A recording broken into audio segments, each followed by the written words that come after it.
అందరికీ నమస్కారం.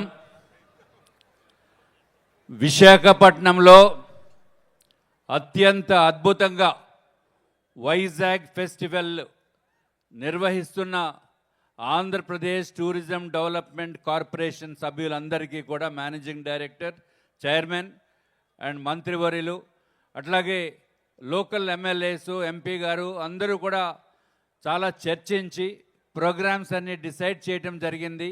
పెద్ద ఎత్తున విశాఖ ప్రజలే కాకుండా ఇతర రాష్ట్రాల నుంచి, చుట్టుపక్కల ఉన్న ప్రదేశాల నుంచి కూడా వచ్చి చాలా సంతోషంగా వారు టైం స్పెండ్ చేయడం జరుగుతుంది.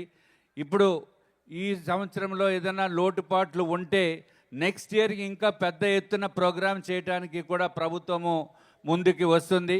కాబట్టి మీకు అందరికీ కూడా ఈ విశాఖ ఉత్సవంలో పాల్గొనడానికి వచ్చిన ప్రతి ఒక్కరికి కూడా మా యొక్క హృదయపూర్వకమైన ధన్యవాదములు, శుభాకాంక్షలు తెలియజేసుకుంటూ అందరము కలిసి విశాఖపట్నమే ఒక గ్లోబల్ మ్యాప్లో టూరిజంగా, అట్లాగే ఐటీ రంగంలోని అన్ని విధాలుగా కూడా అత్యంత అద్భుతంగా డెవలప్మెంట్ జరుగుతుంది గౌరవనీయులైన చంద్రబాబు నాయుడు గారు నాయకత్వంలో. అట్లాగే పవన్ కళ్యాణ్ గారు సహాయ సహకారాలతోటి మరి కేంద్ర ప్రభుత్వము, ప్రధానమంత్రి నరేంద్ర మోడీ గారు పూర్తి మద్దతు ఇచ్చి విశాఖపట్నంతో పాటు ఆంధ్ర రాష్ట్ర అభివృద్ధికి కృషి చేస్తున్నారని చెప్పి మీకు అందరికీ తెలియచేసుకుంటూ, ఇంకా రానున్న సమయంలో కూడా తప్పనిసరిగా వైజాగ్ ఫెంటాస్టిక్గా డెవలప్ అవుతుంది. Whatever we have seen in the past 50 years, you are going to witness in next 5 years. That is for sure.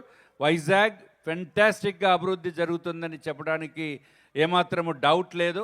అట్లాగే పెద్ద ఎత్తున ఉద్యోగ ఉపాధి అవకాశాలు, IT hub, tourism hub, industries hub కింద వైజాగ్ ఫైనాన్షియల్ హబ్ కింద తయారవుతూ, అట్లాగే ఎక్కడా లేనటువంటి విధంగా ఒక పక్కన బీచ్, ఒక పక్కన మంచి ఆహ్లాదకరమైన వాతావరణము, ఒక పక్కన కొండలు, ఒక అన్ని ఫెసిలిటీస్ తోటి ఉన్న ప్రదేశము Vizag.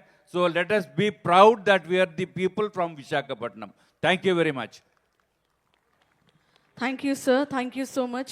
And now I request our VMRDA Chairman, Shri Pranav Gopal